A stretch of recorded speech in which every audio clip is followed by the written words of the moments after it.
Welcome to dynamic computer school. आज के lectures में हम देखेंगे किस तरह से हम स्टॉक के रिपोर्ट को चेक कर सकते हैं। हमारे पास कितने स्टॉक्स हैं, क्या क्या स्टॉक हमारे पास है, ये सारी चीज़ों के बारे में हम देख सकते हैं। पिछले लेक्चर्स में हमने देखा था स्टॉक ग्रुप और stock categories, unit of measure and stock item किस तरह से क्रिएट करते हैं। जब तक हम ये चीज़ों को परचेज नहीं करेंगे तब तक ये हमारे स्टॉक क्वेरी रिपोर्ट में नहीं आएगा। तब तक हम चलते हैं टैली के अंदर और देखते हैं ये रिपोर्ट कहाँ पर जनरेट होता है। अगर हम यहाँ पर स्टॉक समरी में जाएंगे तो यहाँ पर स्टॉक समरी में हमको कुछ नहीं दिखेगा, क्योंकि हमने कोई चीज़ को परचेज़ नहीं किया है। हमारे पास जो भी प्रोडक्ट है वो एज अभी नील है, यानी कि कोई प्रोडक्ट अवेलेबल नहीं है। प्रोडक्ट की डिस्क्रिप्शन यानी प्रोडक्ट के बारे में पता करने के लिए सबसे पहले हमको जाना है डिस्प्ले एंड मोर रिपोर्ट में। यहाँ पर हम आ जाएंगे इन्वेंट्री बुक्स, स्टॉक आइटम। ये यहाँ पर स्टॉक आइटम हमारे पास अवेलेबल है। अगर मैं कोई परचेज़ करूँगा तो उसकी सारी एंट्रीज़ जो है वो मुझे यहाँ पर मेंशन हो जाएगी। अगर से मुझे पता करना है कि क्या क्या चीज़ें हैं तो stock group summary wise and inventory stock query में अगर जाते हैं तो ये देखिए यहाँ पर मुझे as a complete as a data जो है वो मुझे मिल जाएगा।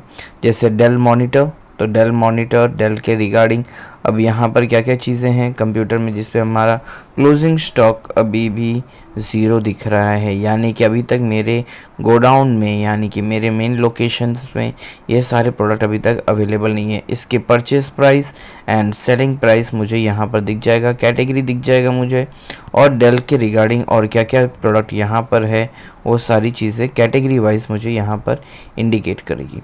इसी तरीके से डेल माउस पे अगर हम जाते हैं तो भी यहाँ पर सेम आइटम दिख जाएगा।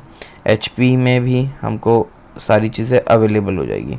इसी तरह से ये सारे प्रोडक्ट्स, जितने भी प्रोडक्ट हम एज अ बाद में हम ख़रीदने वाले हैं, वो सबके जो क्वांटिटी है एज अ वो सब कुछ यहाँ पर हमको बाद में दिखेगा जब हम इसको परचेज़ की एंट्री पे एज अ शो करेंगे। ओके, सो इसी तरीके से हम टैली में स्टॉक क्वेरी यानी कि स्टॉक के रिपोर्ट क्वेरी रिपोर्ट्स को हम देख सकते हैं। Thank you for watching.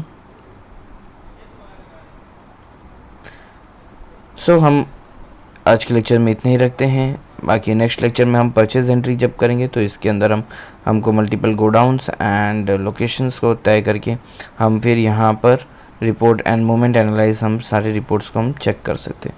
Till then thank you for watching this.